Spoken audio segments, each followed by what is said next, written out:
Doctor Veerendra Heggade ಸದ್ಯ ಪ್ರಸ್ತುತ ವಾಸ್ತವದ ದಿನಗಳಲ್ಲಿ ಎಲ್ಲರ ಮನೆಮಾತಾಗಿರುವಂತವರು. ಹಾಗೆ ಶ್ರೀ ಧರ್ಮಸ್ಥಳದ ಧರ್ಮಾಧಿಕಾರಿ, ಹಲವರಿಂದ ನಡೆದಾಡುವ ಶ್ರೀ ಮಂಜುನಾಥ ಸ್ವಾಮಿ ಅಂತ ಕರೆಸಿಕೊಂಡ್ರೆ ಇನ್ನು ಪ್ರಸ್ತುತ ದಿನಗಳಲ್ಲಿ ಬಹುಜನರಿಂದ ವಿರೋಧ ಕಟ್ಟಿಕೊಂಡವರಾಗಿದ್ದಾರೆ. ಇಂಥ ವೀರೇಂದ್ರ ಹೆಗ್ಗಡೆ ಬಾಲ್ಯದ ದಿನಗಳಿಂದ ಇಲ್ಲಿಯವರೆಗೆ ಬೆಳೆದು ಬಂದದ್ದು ಹೇಗೆ, ಶ್ರೀ ಧರ್ಮಸ್ಥಳದ ಧರ್ಮಾಧಿಕಾರಿಯಾಗಿದ್ದು ಹೇಗೆ, ಹಾಗೆ ಈ ವೀರೇಂದ್ರ ಹೆಗ್ಗಡೆಯ ಒಟ್ಟು ಆಸ್ತಿಯ ಮೌಲ್ಯ ಎಷ್ಟು, ಮುಂದುವರೆದು ಸೌಜನ್ಯ ಪ್ರಕರಣದಲ್ಲಿ ಈ ವೀರೇಂದ್ರ ಹೆಗ್ಗಡೆ ಹಾಗೂ ಇವರ ಕುಟುಂಬದ ಹೆಸರು ಕೇಳಿ ಬರೋದು ಯಾಕೆ, ಸೌಜನ್ಯ ಪ್ರಕರಣದ ಬಗ್ಗೆ ಈ ವೀರೇಂದ್ರ ಹೆಗ್ಗಡೆ ಹೇಳೋದೇನು, ಹಾಗೆ ಧರ್ಮಸ್ಥಳದ ಸಾಮೂಹಿಕ ಚಾರ ಪ್ರಕರಣದಲ್ಲೂ ಇವರ ಹೆಸರು ಕೇಳಿ ಬಂದದ್ದು ಯಾಕೆ ಅನ್ನೋದನ್ನ ಹೇಳ್ತೀವಿ. ಇಂಟ್ರೆಸ್ಟಿಂಗ್ ಆಗಿರೋ ಈ ವಿಡಿಯೋನ ಕೊನೆವರೆಗೂ ನೋಡಿ. ಅದಕ್ಕೂ ಮುಂಚೆ ನೀವಿನ್ನು ನಮ್ಮ ಚಾನಲ್ಗೆ ಸಬ್ಸ್ಕ್ರೈಬ್ ಆಗದೇ ಇದ್ರೆ ಈ ಕೂಡಲೇ ಸಬ್ಸ್ಕ್ರೈಬ್ ಮಾಡಿ, ಹಾಗೆ ಹೊಸ ವಿಡಿಯೋಗಳ ನೋಟಿಫಿಕೇಶನ್ಗಾಗಿ ಬೆಲ್ ಐಕಾನ್ ಕ್ಲಿಕ್ ಮಾಡೋದಕ್ಕೆ ಮರಿಬೇಡಿ. ಶ್ರೀ ವೀರೇಂದ್ರ ಹೆಗ್ಗಡೆ ಅವರು 1948 ನವೆಂಬರ್ 25ರಂದು ನಮ್ಮ ಭಾರತ ಸ್ವತಂತ್ರ ಹೊಂದಿದ 1 ವರ್ಷದ ನಂತರ ಹುಟ್ಟಿದ್ರು. ಅಂದಿನ ಮದ್ರಾಸ್ ಪ್ರಾಂತ್ಯದ ಸೌತ್ ಕೆನರ ಜಿಲ್ಲೆಯ ಬೆಳ್ತಂಗಡಿ ಸಮೀಪದ ಬಟ್ವಾಳ ಎಂಬಲ್ಲಿ ಇವರ ಜನನವಾಗುತ್ತೆ. ಈ ವೀರೇಂದ್ರ ಹೆಗ್ಗಡೆಯ ಮೊದಲ ಹೆಸರು ಡಿ ವೀರೇಂದ್ರ ಕುಮಾರ್ ಅಥವಾ ಧರ್ಮಸ್ಥಳ ವೀರೇಂದ್ರ ಕುಮಾರ್ ಎಂಬುದಾಗಿತ್ತು. ಹಾಗೆ ಇವರ ತಂದೆ ರತ್ನವರ್ಮ ಹೆಗ್ಗಡೆ, ತಾಯಿ ರತ್ನಮ್ಮ. ಈ ದಂಪತಿಯ 5 ಮಕ್ಕಳಲ್ಲಿ ಮೊದಲನೆಯವರು ಈ ವೀರೇಂದ್ರ ಹೆಗ್ಗಡೆಯವರೇ ಆಗಿರ್ತಾರೆ. ಇವ್ರಿಗೆ 3 ಸಹೋದರರು ಕೂಡ ಇದ್ದಾರೆ. ಅವರೆಂದ್ರೆ ಅಶ್ರೇಂದ್ರ ಕುಮಾರ್, ಸುರೇಂದ್ರ ಕುಮಾರ್ ಮತ್ತು ರಾಜೇಂದ್ರ ಕುಮಾರ್. ಹಾಗೆ ಇವರ ತಂಗಿ ಪದ್ಮಲತಾ. ಇವರದ್ದು ಪೇರ್ಗಡೆ ವಂಶದ ತುಳು ಜೈನ ಬಂಡ್ ಸಮುದಾಯ.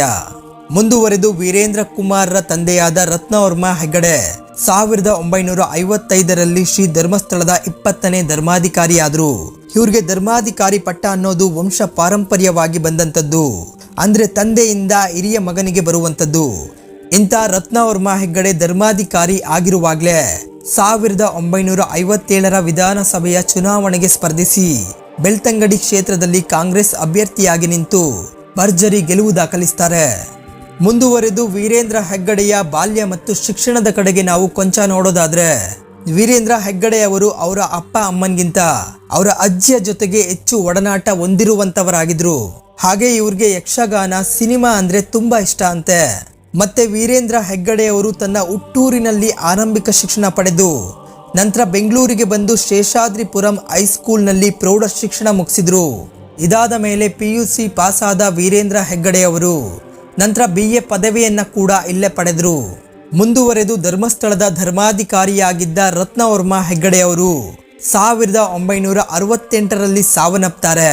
ಇದರ ಬೆನ್ನಲ್ಲೇ ಅವರ ಹಿರಿಯ ಮಗನಾಗಿದ್ದ ವೀರೇಂದ್ರ ಕುಮಾರನ್ನ 21ನೇ ಧರ್ಮಾಧಿಕಾರಿಯನ್ನಾಗಿ ಪಟ್ಟಾಭಿಷೇಕ ಮಾಡಲಾಯಿತು. ಇದರೊಂದಿಗೆ ವೀರೇಂದ್ರ ಕುಮಾರ್ ಹೋಗಿ ವೀರೇಂದ್ರ ಹೆಗ್ಗಡೆ ಆದ್ರು. ಇದರ ನಂತರ 1972ರ ಡಿಸೆಂಬರ್ 27ರಂದು ವೀರೇಂದ್ರ ಹೆಗ್ಗಡೆಯವರು ತಮ್ಮ 24ನೇ ವಯಸ್ಸಿನಲ್ಲಿ ತಮ್ಮ ಮಾವನ ಮಗಳಾದ ಹೇಮಾವತಿಯನ್ನ ಮದುವೆ ಆಗ್ತಾರೆ. ಹಾಗೆ ಕೆಲ ವರ್ಷಗಳ ಬಳಿಕ ಈ ದಂಪತಿಗಳು ಶ್ರದ್ಧಾ ಎಂಬ ಹೆಣ್ಣು ಮಗುವಿಗೆ ಜನ್ಮ ನೀಡ್ತಾರೆ. ಹಾಗೆ ಧರ್ಮಸ್ಥಳದಲ್ಲಿ ಬಾಹುಬಲಿ ಪ್ರತಿಮೆಯನ್ನ ಪ್ರತಿಷ್ಠಾಪನೆ ಮಾಡಬೇಕು ಅನ್ನೋದು ಇವರ ತಂದೆ ರತ್ನವರ್ಮ ಹೆಗ್ಗಡೆಯ ಕನಸಾಗಿತ್ತಂತೆ. ಆ ಕನಸನ್ನ ಈ ವೀರೇಂದ್ರ ಹೆಗ್ಗಡೆಯವರು 1982ರಲ್ಲಿ ಧರ್ಮಸ್ಥಳದ ರತ್ನಗಿರಿ ಬೆಟ್ಟದ ಮೇಲೆ ಬಾಹುಬಲಿ ಪ್ರತಿಮೆಯನ್ನ ಪ್ರತಿಷ್ಠಾಪನೆ ಮಾಡಿಸೋದ್ರ ಮೂಲಕ ಈಡೇರಿಸಿದ್ರು. ಇಂಥ ವೀರೇಂದ್ರ ಹೆಗ್ಗಡೆಯವರು 1982ರಲ್ಲಿ ಗ್ರಾಮೀಣ ಅಭಿವೃದ್ಧಿ ಮತ್ತು ಸ್ವ ಉದ್ಯೋಗ ತರಬೇತಿ ಸಂಸ್ಥೆ ಅಥವಾ ರೂಟ್ ಸೆಟ್ ಸಂಸ್ಥೆಯನ್ನ ಹುಟ್ಟು ಹಾಕ್ತಾರೆ. ಹಾಗೆ ಗ್ರಾಮೀಣ ಅಭಿವೃದ್ಧಿಯ ಕಲ್ಪನೆಯನ್ನ ಮತ್ತಷ್ಟು ವಿಸ್ತರಿಸುವ ಉದ್ದೇಶದಿಂದ ಹೆಗ್ಗಡೆಯವರು 1991ರಲ್ಲಿ ಶ್ರೀ ಕ್ಷೇತ್ರ ಧರ್ಮಸ್ಥಳ ಗ್ರಾಮೀಣ ಅಭಿವೃದ್ಧಿ ಯೋಜನೆ ಅಥವಾ SKDRDP ಚಾರಿಟಬಲ್ ಟ್ರಸ್ಟ್ ಅನ್ನ ಸ್ಥಾಪಿಸೋದ್ರ ಮೂಲಕ ಜನರ ಸಬಲೀಕರಣಕ್ಕೆ ಮುಂದಾದ್ರು. ಇದಲ್ಲದೆ ಅನೇಕ STM ವಿದ್ಯಾಸಂಸ್ಥೆಗಳ ಮೂಲಕ ವಿದ್ಯಾದಾನವನ್ನು ಕೂಡ ಮಾಡ್ತಾ ಇದ್ದಾರೆ. ಹಾಗೆ ಧರ್ಮಸ್ಥಳದಲ್ಲಿ ಪ್ರತಿದಿನ 25,000ದಿಂದ 50,000 ಜನರಿಗೆ ಅನ್ನದಾನ ಮಾಡೋದಲ್ಲದೆ ಇವರದೇ ಟ್ರಸ್ಟ್ ವತಿಯ ಅನೇಕ ವೈದ್ಯಕೀಯ ಕಾಲೇಜು, ಇಂಜಿನಿಯರಿಂಗ್ ಕಾಲೇಜು ಮತ್ತೆ ಆಯುರ್ವೇದ ಸಂಸ್ಥೆಗಳು ಹಾಗೂ ಅನೇಕ STM ಆಸ್ಪತ್ರೆಗಳನ್ನು ಸ್ಥಾಪಿಸಿದ್ದಾರೆ. ಮುಂದುವರೆದು ಇವರ ಸಾಮಾಜಿಕ ಕೆಲಸ ಕಾರ್ಯಗಳನ್ನು ಗಮನಿಸಿದ ಸರ್ಕಾರ 2015ರಲ್ಲಿ ಪದ್ಮ ವಿಭೂಷಣ ಪ್ರಶಸ್ತಿ, 1985ರಲ್ಲಿ ರಾಜ್ಯೋತ್ಸವ ಪ್ರಶಸ್ತಿ, 1994ರಲ್ಲಿ ಇಂದಿರಾ ಗಾಂಧಿ ಪ್ರಿಯದರ್ಶಿನಿ ಪ್ರಶಸ್ತಿ, 1993ರಲ್ಲಿ ಭಾರತದ ರಾಷ್ಟ್ರಪತಿಗಳಿಂದ ರಾಜಶ್ರೀ ಬಿರುದು, ಹಾಗೂ ಹಲವು ವಿಶ್ವವಿದ್ಯಾನಿಲಯಗಳು ಇವರಿಗೆ ಗೌರವ ಡಾಕ್ಟರೇಟ್ ನೀಡೋದ್ರ ಮೂಲಕ ಇವರನ್ನ ಗೌರವಿಸಿವೆ. ಮುಂದುವರೆದು ವೀರೇಂದ್ರ ಹೆಗ್ಗಡೆಯವರ ಒಟ್ಟು ಆಸ್ತಿಯ ಮೌಲ್ಯ $1 ಮಿಲಿಯನ್ ನಿಂದ ಸುಮಾರು $4 ಮಿಲಿಯನ್ ಎಂದು ಅಂದಾಜಿಸಲಾಗಿದೆ. ಹಾಗೆ ಇವರು ಧರ್ಮಸ್ಥಳದಲ್ಲಿ ವಿಂಟೇಜ್ ಕಾರುಗಳ ಸಂಗ್ರಹಾಲಯವನ್ನ ಮಾಡಿ ಪ್ರದರ್ಶನಕ್ಕೆ ಕೂಡ ಬಿಟ್ಟಿದ್ದಾರೆ. ಇನ್ನು ಡಾಕ್ಟರ್ ವೀರೇಂದ್ರ ಹೆಗ್ಗಡೆಯವರು 2019ರಲ್ಲಿ ವೀಕೆಂಡ್ ವಿತ್ ರಮೇಶ್ ಸಾಧಕರ ಕುರ್ಚಿಯಲ್ಲಿ ಕೂರೋದ್ರ ಮೂಲಕ ತಮ್ಮ ಜೀವನದ ಹಾದಿಯನ್ನ ಮತ್ತೊಮ್ಮೆ ಮೆಲುಕು ಹಾಕಿದ್ರು. ಮುಂದೆ 2022ರಲ್ಲಿ ರಾಜ್ಯಸಭೆಗೆ ನಾಮನಿರ್ದೇಶನ ಮಾಡೋದ್ರ ಮೂಲಕ ರಾಜ್ಯಸಭೆಯ ಸದಸ್ಯರಾಗಿ ಪ್ರಮಾಣ ವಚನವನ್ನ ಕೂಡ ಸ್ವೀಕರಿಸ್ತಾರೆ.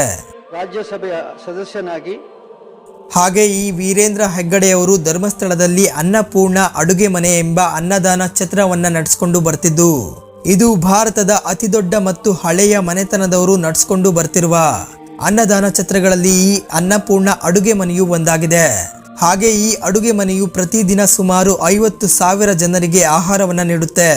ಇದನ್ನ ನ್ಯಾಷನಲ್ ಜಿಯೋಗ್ರಫಿಕ್ ಟಿವಿಯವರು ಮೆಗಾ ಕಿಚನ್ಸ್ ಎಂಬ ಕಾರ್ಯಕ್ರಮದಲ್ಲಿ ಪ್ರದರ್ಶನವನ್ನ ಕೂಡ ಮಾಡಿದ್ರು.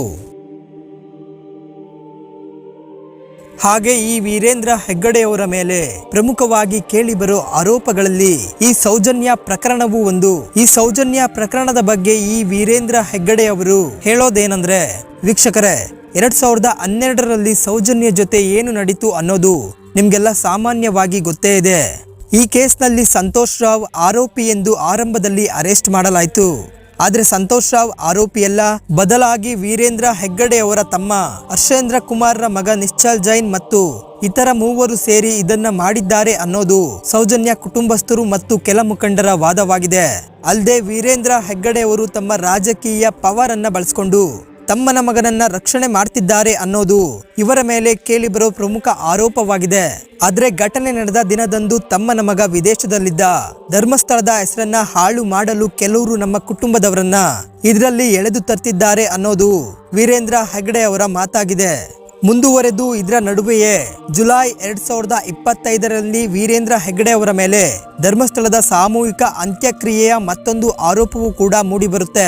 ಅದೇನಂದ್ರೆ, ಒಬ್ಬ ನೈರ್ಮಲ್ಯ ಕಾರ್ಮಿಕನೊಬ್ಬ ಬಂದು, ನಾನು ಈ ಧರ್ಮಸ್ಥಳ ದೇವಾಲಯದ ಆಡಳಿತ ಮಂಡಳಿಯಲ್ಲಿ 1995ರಿಂದ 2014ರವರೆಗೆ ಕೆಲಸ ಮಾಡ್ತಿದ್ದೆ. ಆಗ ಪ್ರಭಾವಿ ವ್ಯಕ್ತಿಗಳು ನನ್ನನ್ನು ಒತ್ತಾಯಿಸಿ ಚಾರ ಮತ್ತು ಒಳಗಾದ ಶವಗಳನ್ನ ಹೂಳಲು ಹೇಳ್ತಿದ್ರು. ಅದರಂತೆ ನಾನು ಹೂಳ್ತಿದ್ದೆ ಎಂಬ ಆರೋಪ ದಾಖಲಾಗಿತ್ತು. ಹಾಗೆ ಈ ಆರೋಪದಡಿ SIT ತಂಡ ಕೂಡ ದಾಖಲಾಗಿ ವಿಚಾರಣೆ ನಡೆಸಿ ಸುಳ್ಳು ಆರೋಪ ಎಂದು ಸಾಬೀತಾಗುತ್ತೆ. ಆಗ ಅದೇ ಸಮಯದಲ್ಲಿ ಈ ವೀರೇಂದ್ರ ಹೆಗ್ಗಡೆಯವರು ಈ ಆರೋಪ ಸುಳ್ಳು, ನನ್ನನ್ನ ತೀವ್ರವಾಗಿ ನೋಯಿಸಿದ್ದಾರೆ ಎಂದು ಪ್ರತಿಕ್ರಿಯೆಯನ್ನ ಕೂಡ ಕೊಡ್ತಾರೆ. ಹಾಗೆ ಇದೆಲ್ಲವೂ ಒಂದ್ ಕಡೆ ಆದ್ರೆ, ಸೌಜನ್ಯ ಪ್ರಕರಣದಲ್ಲಿ ಇಂದಿಗೂ ನಿಜವಾದ ಆರೋಪಿ ಯಾರೆಂಬುದು ಕಳೆದ 14 ವರ್ಷಗಳಿಂದಲೂ ಕೂಡ ಬೆಳಕಿಗೆ ಬಂದಿಲ್ಲ. ಆದಷ್ಟು ಬೇಗ ಈ ಪ್ರಕರಣದ ನಿಜವಾದ ಆರೋಪಿ ಯಾರೆಂದು ಬೆಳಕಿಗೆ ಬರಲಿ ಅಂತ ಶ್ರೀ ಮಂಜುನಾಥ ಸ್ವಾಮಿಯನ್ನ ನಾವೆಲ್ಲರೂ ಕೂಡ ಕೇಳಿಕೊಳ್ಳೋಣ. ವೀಕ್ಷಕರೇ, ಇದಿಷ್ಟು ಡಾಕ್ಟರ್ ವೀರೇಂದ್ರ ಹೆಗ್ಗಡೆ ಅವರು ಇಲ್ಲಿಯವರೆಗೂ ಬೆಳೆದು ಬಂದದ್ದು ಹೇಗೆ, 800 ವರ್ಷಗಳ ಇತಿಹಾಸವಿರೋ ಧರ್ಮಸ್ಥಳದ ಧರ್ಮಾಧಿಕಾರಿಯಾಗಿದ್ದು ಹೇಗೆ, ಸೌಜನ್ಯ ಕೇಸ್ನಲ್ಲಿ ಇವರು ಮತ್ತು ಇವರ ಕುಟುಂಬಸ್ಥರ ಹೆಸರು ಕೇಳಿ ಬರೋದು ಯಾಕೆ ಅನ್ನೋದನ್ನ ತಿಳಿಸಿಕೊಡೋ ಒಂದು ಸಣ್ಣ ಪ್ರಯತ್ನ. ಇಂಥ ವೀರೇಂದ್ರ ಹೆಗ್ಗಡೆ ಅವರ ಬಗ್ಗೆ ನಿಮ್ಮ ಅನಿಸಿಕೆ ಏನು ಅನ್ನೋದನ್ನ ಕಾಮೆಂಟ್ ಮೂಲಕ ತಿಳಿಸಿ. ಮತ್ತೆ ಮುಂದಿನ ವಿಡಿಯೋದಲ್ಲಿ ಕೂಡ ಇಂಥ ಮತ್ತಷ್ಟು ವಿಶೇಷ ವಿಷಯಗಳನ್ನ ಹೊತ್ತು ನಿಮ್ಮ ಮುಂದೆ ಬರ್ತೀನಿ. ಹಾಗೆ ಇಲ್ಲಿಯವರೆಗೂ ಯಾರೆಲ್ಲ ವಿಡಿಯೋ ನೋಡ್ತಾ ಇದ್ದೀರಾ ಅವರೆಲ್ಲರೂ ಕೂಡ ಚಾನಲ್ಗೆ ಸಬ್ಸ್ಕ್ರೈಬ್ ಮಾಡಿ ಸಪೋರ್ಟ್ ಮಾಡೋದನ್ನ ಮರಿಬೇಡಿ. ಯಾಕೆಂದ್ರೆ ಕೊನೆಗೆ ನನ್ನ ಈ ಒಂದು ಶ್ರಮಕ್ಕೆ ನಿಮ್ಮಿಂದ ಬಯಸೋದು ಕೇವಲ ಒಂದು ಮೆಚ್ಚುಗೆಯನ್ನ ಮಾತ್ರ.